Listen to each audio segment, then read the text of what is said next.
हमारे प्रभारी सुजिंदर सिंह रंधावा साहब, प्रदेश कांग्रेस के अध्यक्ष गोविंद दोतासा जी, हमारे साथी और प्रतिपक्ष के नेता रमेश डूडी जी, हमारे वरिष्ठ साथी डॉक्टर बी.डी. कल्ला साहब, कृषि मंत्री लालचंद कटारिया जी, पीडब्ल्यूडी मंत्री भजनलाल जी जाटव, विद्युत मंत्री मोहम्मद सिंह भाटी जी, अशोक चांदना जी, हमारे स्पोर्ट्स मिनिस्टर कुलदीप इंदौरा जी, तमाम में उपस्थित सम्मानित मंच, उपस्थित विधायकगण, प्रदेश कांग्रेस, जिला कांग्रेस, ब्लॉक कांग्रेस पदाधिकारीगण, बोर्ड निगम के अध्यक्षगण और तमाम उपस्थित इतनी बड़ी तादाद में एक ऐतिहासिक मीटिंग के रूप में आज आपने जो इतिहास रचा है, तमाम बुजुर्गों, भाई और बहनों, नौजवान साथियों, इस मीटिंग ने वास्तव में एक इतिहास रच दिया है और उसके लिए आप लोग सब बधाई के पात्र हैं। मेरे ख्याल जिस समय इतनी बड़ी मीटिंग शायद ही पहले कभी नहीं होगी। आज वैसे 250 करोड़ रुपए की सड़कों का भी उद्घाटन होना था, क्योंकि हमारे बहुत ही वरिष्ठ नेता देश के पूर्व मुख्यमंत्री पंजाब प्रकाश सिंह बादल साहब का निधन हो गया। इसलिए जो आज उद्घाटन व शिलान्यास होने थे, जिसमें आपका आज बीकानेर, नापासा, जसासा स्टेट हाईवे 20B पर 244 करोड़ की लागत से 65 किलोमीटर सड़क का शिलान्यास होना था। इसी प्रकार नौका क्षेत्र में 5 करोड़ की लागत से 6 मिसिंग लिंक बनने थे, लोकार्पण होना था, बन गए हैं। करीब 1.5 करोड़ की लागत से लालम देसर, बड़ा देसर से बिलासपुरिया और करीब 1.25 करोड़ की लागत से अरखी शहर से बैरासर मिसिंग लिंक सड़क निर्माण और 1 करोड़ 12 लाख की लागत से सादुड़ा से तेलिया नाडी और 1 करोड़ 11 लाख की लागत से बादनू से लालम देसर छोटी सड़क निर्माण, ये सब पूरा हो गया। ये तमाम काम जो है, क्योंकि बादल साहब 90 साल के हमारे बहुत ही वरिष्ठ नेता थे, अकाली दल के थे। मेरा भी उनसे बहुत अच्छे संबंध थे। जब कभी वो राजस्थान जयपुर आए मुख्यमंत्री के रूप में, तो मुख्यमंत्री निवास पे भी आए, वो हमने उनका स्वागत भी किया, सत्कार किया। बहुत आज जो व्यक्तित्व के धनी थे वो हमारे बीच नहीं रहे। आज राष्ट्रीय शोक घोषित किया गया। इसलिए हमने तय किया कि तमाम इन सड़कों का शिलान्यास और जो लोकार्पण है उसकी फॉर्मेलिटी करने की जरूरत नहीं रहेगी, काम रुकना नहीं चाहिए। फॉर्मल उद्घाटन लोकार्पण में नहीं कर रहा हूं, परंतु अधिकारियों को मैं कहना चाहूंगा तमाम काम जो है आप शुरू कीजिएगा, रुकने की इंतजार करने की जरूरत नहीं रहेगी। ये मैं कहना चाहता हूं आपको, जिससे कि समय पर काम पूरे हो सके। बाकी जो मेरे पूर्व वक्ताओं ने, डूडी साहब ने तो पूरा बजट भारण पढ़ दिया मेरे सामने, तो पूरा बजट भारण ही पढ़ दिया। तो आप बताओ मैं अब उसमें कौन सा चूज करूं? मेरे लिए बहुत मुसीबत हो गई है। या तो रंधावा साहब कोई फैसला कर दिया या हुड्डा साहब फैसला करते, पर फिर भी जो है, फिर भी मैं चाहूंगा, क्योंकि मैं अब अगर मीटिंग कर करके मुझसे घोषणा करवाएंगे तो आप सोच सकते हो कि सब लोग उम्मीद करेंगे कि हमारे यहाँ आएंगे तो हमारी घोषणा करके ही जाएंगे। तो मैं कहना चाहूंगा डूडी साहब को कि जो आपकी बाकी मांगे में, क्योंकि हर मांग इम्पोर्टेंट होती है, और जब मैंने कह रखा है हमारे विधायकगणों को भी यहाँ बैठे हुए मंत्रीगण, तुम मांगते मांगते थक जाओगे। आगे क्या बोले आप? देता ज़्यादा नहीं थकूंगा। वो वादा आज भी मेरे जहन में है, वादा जहन में है। तो मुझे पता नहीं था कि जिला मांग लेंगे। कई लोगों ने जिला ही मांग लिया, तब भी मुझे उनके वादे पूरे करने पड़े। 19 जिले मैंने दे दी राजस्थान की जनता को, क्योंकि एमएलए ने मांग लिए थे। तो मैंने कहा देते दे तो थकूंगा नहीं, तो वादा निभाओ। तो आज जो पूरी लिस्ट पड़ी है डूडी साहब ने, तमाम का इम्पोर्टेंट है, पर मैं चाहूंगा कि आज मैं सिर्फ जो है 3 घोषणाएं मैं करना चाहूंगा, बाकी मैं एग्जामिन करवाऊंगा। हम डूडी साहब मिल लेंगे, कब क्या हो सकता है संभावना, वो मैं बाद में करूंगा। एक तो जैसा शहर में कॉलेज खोली जाएगी, ये मैं घोषणा करता हूं।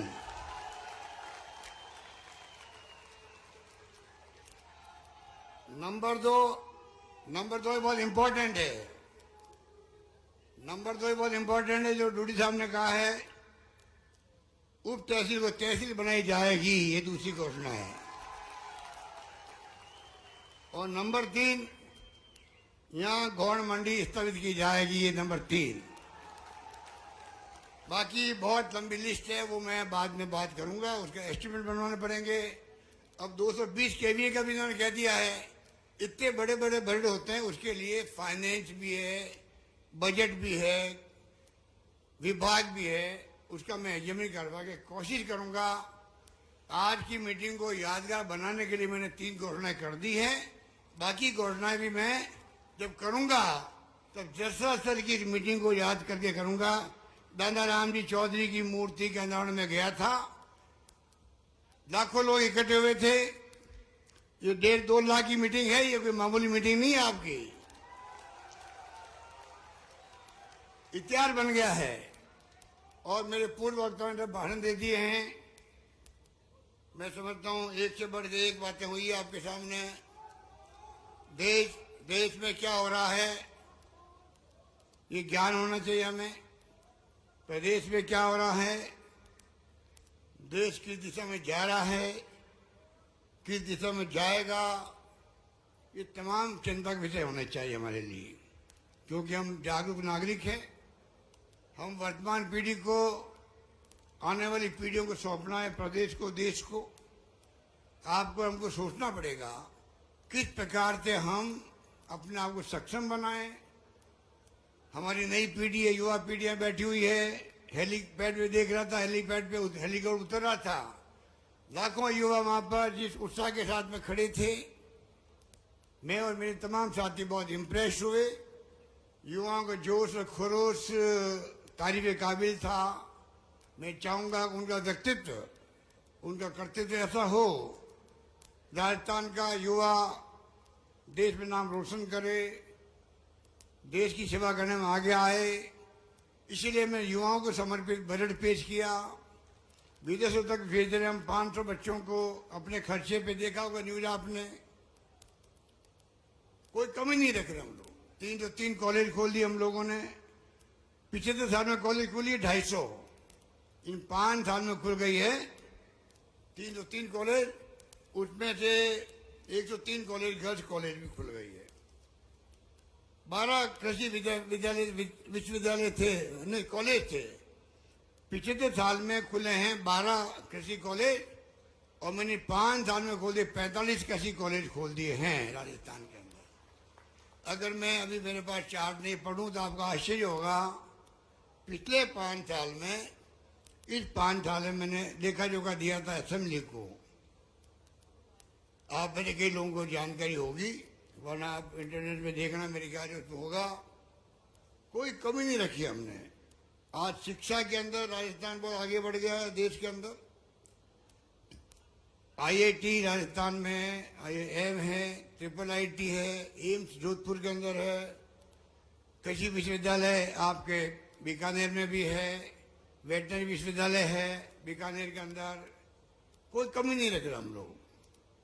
शिक्षा और स्वास्थ्य 2 चीजें ऐसी है, अगर उस पर हम ध्यान देंगे तो आने वाला जमाना जो है हमारा ह्यूमन रिसोर्स बनेगा, वो सतही देश में प्रगति करना, प्रदेश में प्रगति करने में काम आएगा। किसानों के लिए अलग बजट पेश करना इख्तियार बनाया है देश के अंदर। राजस्थान सरकार ने पहला राजस्थान राज्य है जिसने घोषणा की थी कि किसानों का बजट ही अलग पेश किया जाएगा। मैंने प्रधानमंत्री जी को कहा कि आपने तो रेलवे का बजट अलग पेश होता था, तमाम हमारी योजनाओं का आपने ठप कर दिया। बांसवाड़ा, डूंगरपुर, रतलाम से वाया बांसवाड़ा बननी थी, नशीराबाद से बननी थी सवाई माधोपुर वाया टोंक, सरमतर बननी थी वाया करौली, सब बंद कर दिया आपने, रेल बजट बंद कर दिया। हम जो है किसानों का अलग बजट पेश किया, युवाओं का अलग बजट समर्पित किया। इस प्रकार से हम लोगों ने कोई कमी नहीं रखी है। कैसे हम लोग राजस्थान को चौमुखी विकास की तरफ आगे बढ़ाएं। घोषणाएं जो की है, महंगाई राहत कैंप चल रहे हैं, उसमें चाहे 25 लाख का बीमा हो, हिंदुस्तान में कहीं नहीं, आपको मालूम है। 500 रुपये गैस सिलेंडर 76 लाख लोगों को दे रहे हैं, हिंदुस्तान में कहीं पे भी नहीं है। 100 यूनिट बिजली दे रहे हैं फ्री, 1 करोड़ 4 लाख लोगों के बिल जीरो आएगा। 2000 यूनिट से किसानों 15 लाख किसानों का बिल जीरो आएगा। इस प्रकार से कमी कोई हम छोड़ नहीं रहे हैं। दिन को बिजली देने का प्रयास कर रहे हैं। 16-17 जिलों में हो गया है। सर्दी के वक्त में तकलीफ आता किसान रात को, धीरे धीरे हम चाहते हैं कि सभी जिलों के अंदर दिन को बिजली मिले, उस काम में लगे हुए हैं। जो आवारा पशु तंग करते हैं, खेतों को नुकसान पहुंचाते हैं, तो करोड़ों मीटर के तारबंदी, सरकार बड़ा इन्वेस्टमेंट कर रही है किसानों के लिए, तारबंदी कर रही है। डिग्गी खोदने के लिए अनुदान बढ़ा दिया हम लोगों ने। आप सोच सकते हैं कि लंपी रोग में गाय मर गई, 40,000 रुपये, हिंदुस्तान में कहीं नहीं है। 40,000 का बीमा प्रति गाय या भैंस। अभी भैंस का मैंने कल ही डिक्लेयर किया है, भैंस भी शामिल होगी। उनको हमने कर दिया है कि 2 पशुओं का हर परिवार में बीमा होगा। कोई प्रीमियम देने की जरूरत नहीं आपको, प्रीमियम सरकार देगी इंश्योरेंस कंपनी को। ये मैं कहना चाहता हूं आपको। और जिस प्रकार राहुल गांधी ने यात्रा निकाली, क्या मुद्दे थे? महंगाई बहुत भयंकर है, ये सब स्कीम हमारी है, महंगाई राहत के लिए है। भीड़ पड़ रही है, भीड़ पड़ रही है, सब जगह पर भयंकर भीड़ पड़ रही है। आप देख रहे हो कि करीब 50-51 लाख गारंटी कार्ड मिल चुके लोगों को, 50-51 लाख मिल चुके हैं, गारंटी कार्ड मिल चुके। अभी 3 दिन हुआ, सिर्फ 30वां दिन आज, 24-25-26। बहुत उत्साह लोगों के अंदर है। पेंशन दे रहे हम लोग, जिनको 500 रुपये मिलती थी, 750 मिलती थी, उनको 1000 रुपये में कर दी है। प्रधानमंत्री जी को हम कह रहे हैं, कृपा करके आप हिंदुस्तान भर में एक ही पेंशन दो सबको। तकलीफ है लोगों को। सोशल सिक्योरिटी का कानून पास करो। मनमोहन सिंह जी ने, सोनिया गांधी जी ने पास किया, नरेगा का कानून पास किया पार्लियामेंट से। राइट टू एजुकेशन पास किया, बिल पास किया पार्लियामेंट से। राइट टू एजुकेशन भी 8वीं तक के लिए पास किया उन्होंने, प्राइवेट स्कूल में पढ़ाने के लिए सरकारी खर्चे पर। हमारी सरकार ने, मैंने अभी 12वीं तक बच्चे पढ़ेंगे प्राइवेट में, उसका खर्चा भी सरकार देगी, ये हमने तय कर दिया अभी यहाँ राजस्थान में। फूड सिक्योरिटी एक्ट, 2 रुपये किलो गेहूँ, 3 रुपये किलो चावल जो स्कीम थी, हमने उसको भी, आपको मालूम है, फूड सिक्योरिटी एक्ट के अंतर्गत अब मैं पैकेज दे रहा हूँ 76 लाख लोगों को, जिनको 1 किलो तेल मिलेगा, 1 किलो दालें मिलेगी, तमाम मसाले मिलेंगे, गेहूँ फ्री मिल ही रहा है। पूरा किट बना करके हम लोग हर महीने देने के लिए हमने योजना बनाई है।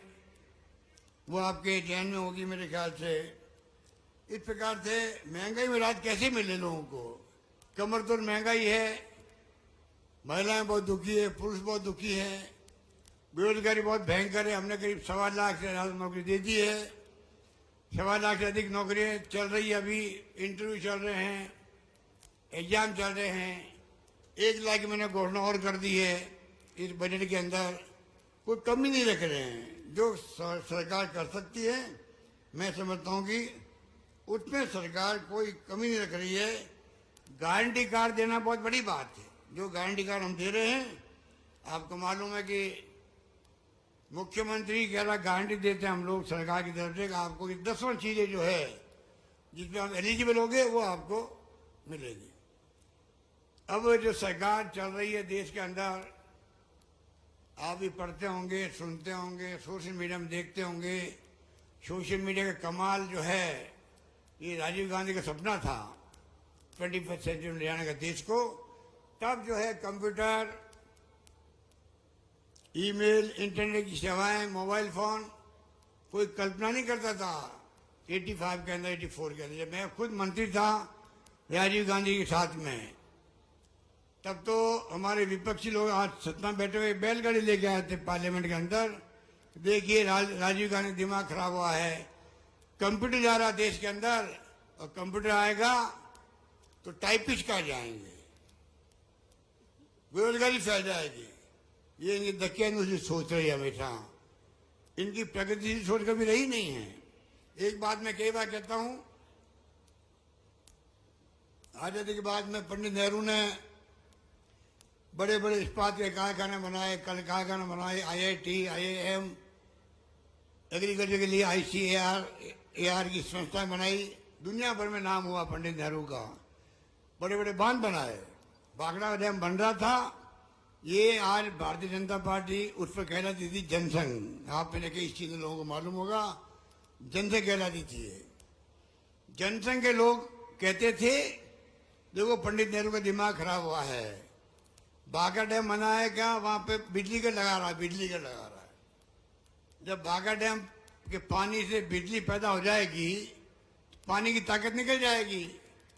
पानी की ताकत निकल जाएगी तो पानी खेतों में काम क्या आएगा। ये उनकी बुद्धि उस वक्त काम करती थी इस प्रकार से। अब आप सोच लीजिए, वो सत्ता में बैठे हुए हैं, उस पर जो बुद्धि काम करती थी, मेरे को लगता है कि आज भी जो फैसले वो कर रहे हैं, काले कानून किसानों के, अभी रंधावा साहब कह रहे थे 700 किसान मारे गए। एक व्यक्ति का मरना किसे कहते हैं, किसी परिवार से, और 700 किसान मारे गए। क्यों साल भर निकाल दिया, बाद में आपने वापस लिया। अगर प्यार से बात कर लेते, पहले आप रास्ता निकाले थे, तो 700 किसानों की मौत नहीं होती। कहने का मतलब ये है कि जो आज देश के हालात है, लोकतंत्र खतरे में है। देश किस दिशा में देश जा रहा है किसी को नहीं मालूम है। आलोचना करने वाले लोग हैं, वो देशद्रोही हैं। क्या आलोचना करना हक नहीं है? मेरे खिलाफ आलोचना नहीं होती राजस्थान के अंदर, होती है, मैं स्वागत करता हूं उनका। आलोचना अगर अखबार वाला करता है या कोई नेता करता है, अगर उसमें कोई अच्छी बात लिखी हुई है और मुझे लगता नहीं मुझे सुधार करना चाहिए अपने आप में या मेरी सरकार में, मुझे क्या दिक्कत है? अगर पब्लिक का भला होता हो तो मैं सुधार कर लूं उसके अंदर। तो मोदी जी की डिक्शनरी वो बात नहीं है, एनडीए गवर्नमेंट डिक्शनरी वो बात नहीं है। वो तो पत्रकार, साहित्यकार, लेखक कोई आलोचना करता है, लिखता है, वो देशद्रोही है, जेल जाओ। कितने लोग जेल में बैठे हुए हैं आपको, हमको, किसी को नहीं मालूम है। ये जो हालात चल रहे हैं देश के अंदर, जुडिशरी दबाव में है, इनकम टैक्स, ईडी, सीबीआई का दुरुपयोग हो रहा है, हालात बड़े गंभीर है। उनको आपको हमको समझना पड़ेगा। और लोकतंत्र माई बाप तो आप होते हो। देखिए, हम चाहे कितनी बार मुख्यमंत्री बन जाएं, मंत्री बन जाएं, सरकारें बदलती रहती केंद्र में, राज्य में, ये नहीं भूलना चाहिए कांग्रेस ने इस देश को लोकतंत्र दिया है। महात्मा गांधी, जवाहरलाल नेहरू, पंडित जवाहरलाल नेहरू, सरदार वल्लभ भाई पटेल, मौलाना अबू कलाम आजाद के जमाने से ही डॉक्टर अम्बेडकर ने बना संविधान, उसके आजाद प्रदेश चल रहा है। इंदिरा गांधी की हत्या हो गई, फिर खालिस्तान नहीं बनने दिया इंदिरा गांधी ने, देश को एक रखा, अखंड रखा। राजीव गांधी शहीद हो गए, पूरे उपमहाद्वीप में शांति स्थापित करने की बात वो करते थे। आप बताइए, इतना बड़ा त्याग बलिदान आजादी पहले भी हुआ है, बाद में हुआ है, तब जाके लोकतंत्र जिंदा रहा है। पाकिस्तान की तरफ बार बार सैनिकों का शासन नहीं हुआ यहाँ पर। पाकिस्तान 2 टुकड़े हो गए इंदिरा गांधी के जमाने के अंदर, ये नहीं भूलना चाहिए। दुनिया के इतिहास में कभी भी 90,000 से अधिक सैनिकों को, कर्नल, जनरल, मेजर, सबको सरेंडर करवा दिया हमारी फौजों के सामने इंदिरा गांधी ने। इससे बड़ी बात क्या हो सकती है? हमें गर्व होना चाहिए हिंदुस्तान की फौजों पर, इंदिरा गांधी पर, जिनके शासन में क्या नहीं हुआ।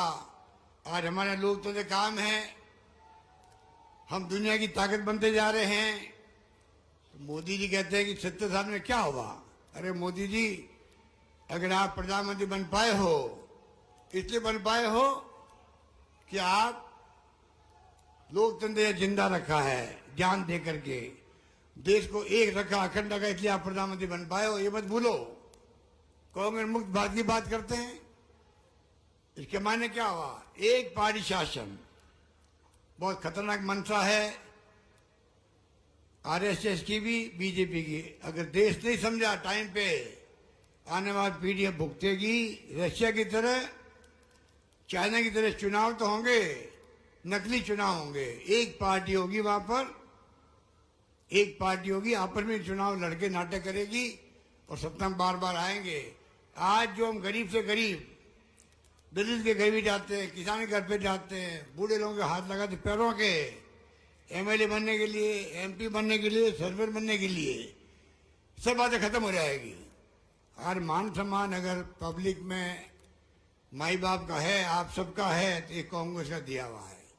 तो जो घमंड और अहम चल रहा देश के अंदर, वो खतरनाक मोड़ ले रहा, समझने की कोशिश कीजिएगा। अभी राहुल गांधी जी ने पहले बात की अडानी जी की, जवाब नहीं कोई भी। कांग्रेस शासन में जो कहावत अपने लोकल भाषा में, लोग क्या कहेंगे, लोग क्या कहेंगे, वो डर के मारे कांग्रेस की सरकार ने डॉक्टर मनमोहन सिंह जी के वक्त में, सोनिया गांधी के वक्त में मुख्यमंत्री के इस्तीफे, कभी अशोक चौहान का इस्तीफा, विलासा देशमुख जो मुख्यमंत्री थे महाराष्ट्र के, उनका इस्तीफा हो गया। शिवराज पाटिल थे गृह मंत्री, उनका इस्तीफा हो गया। बंसल साहब थे हमारे रेल मंत्री, उनका इस्तीफा हो गया।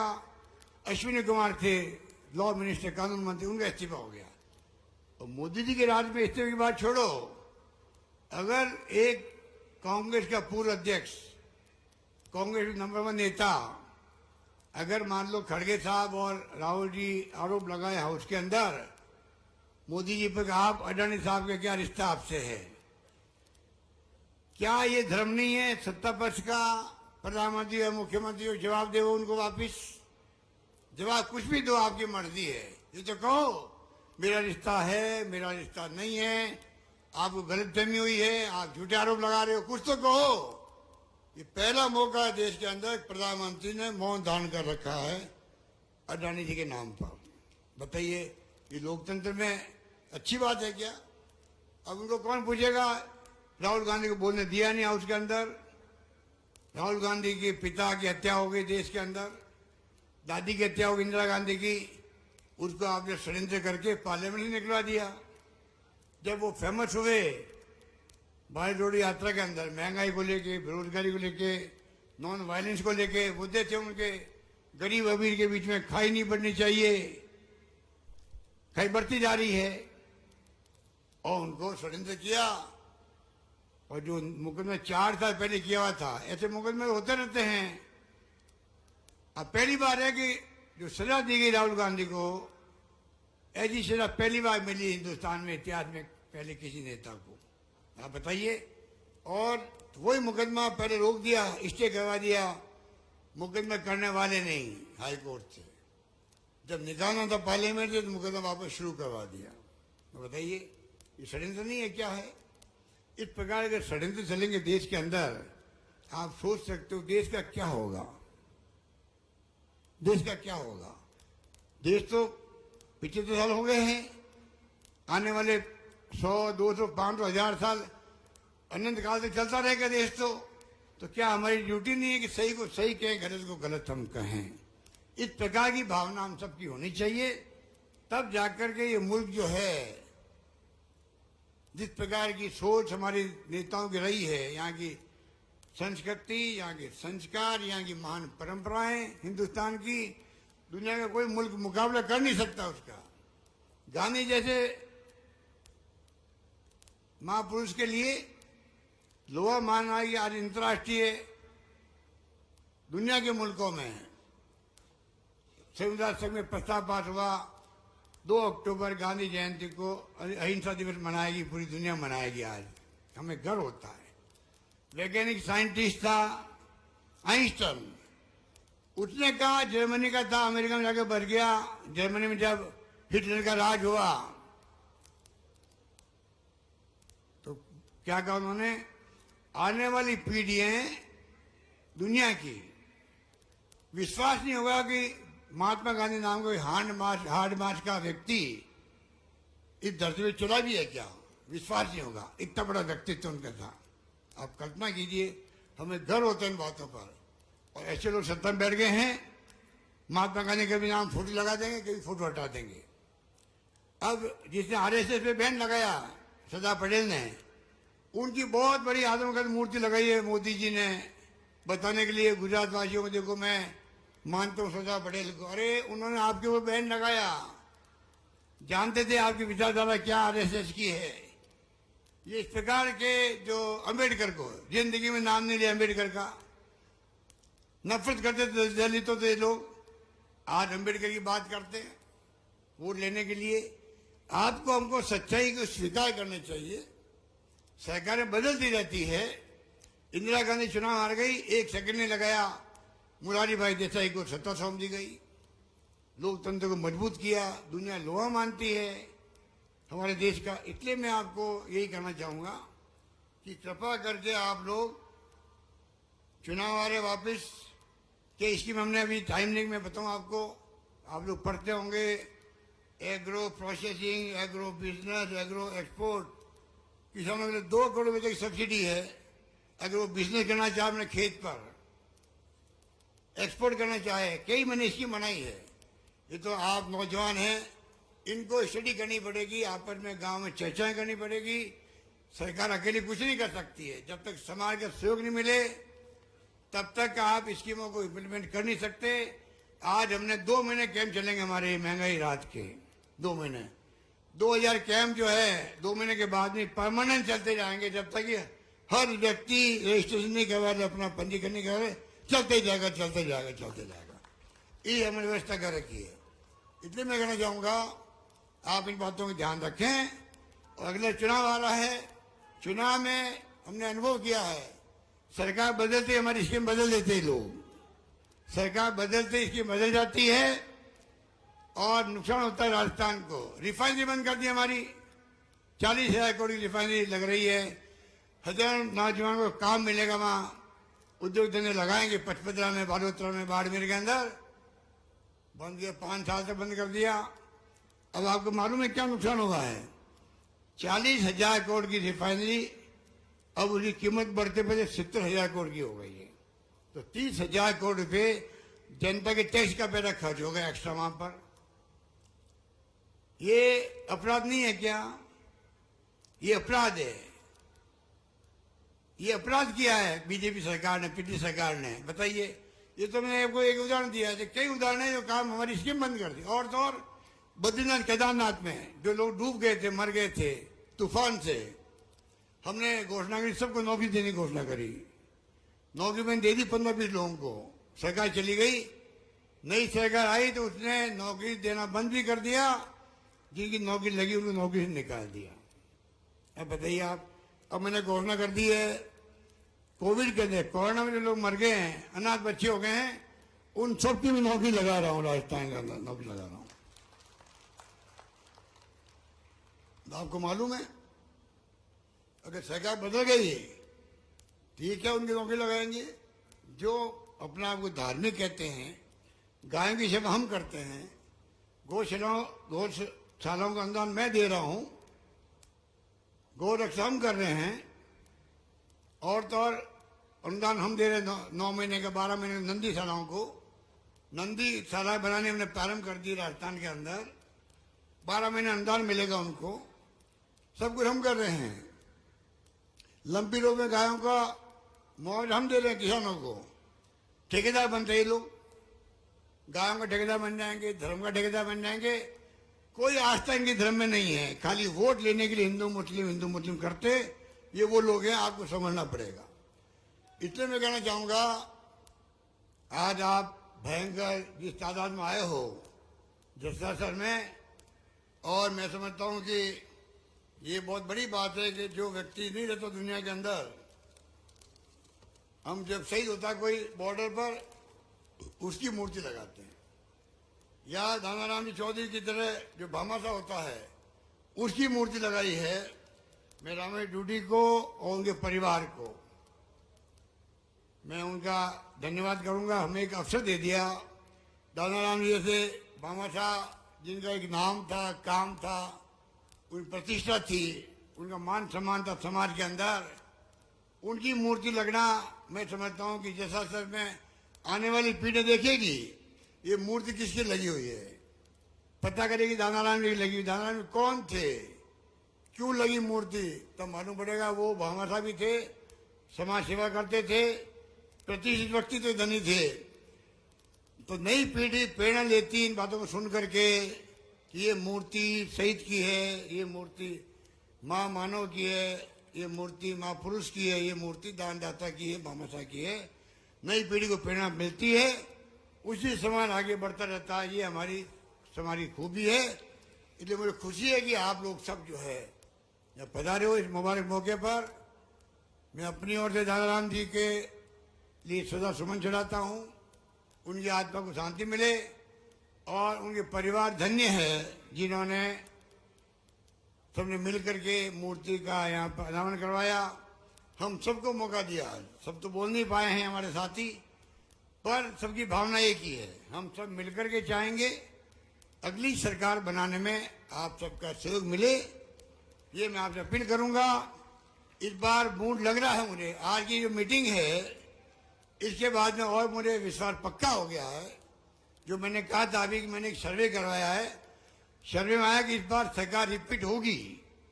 रिपीट होने की जो सर्वे आया है उस पर हमें डूडी जी, ये आज की मीटिंग में जो लोग आए हैं आपका शुक्रिया अदा करेंगे।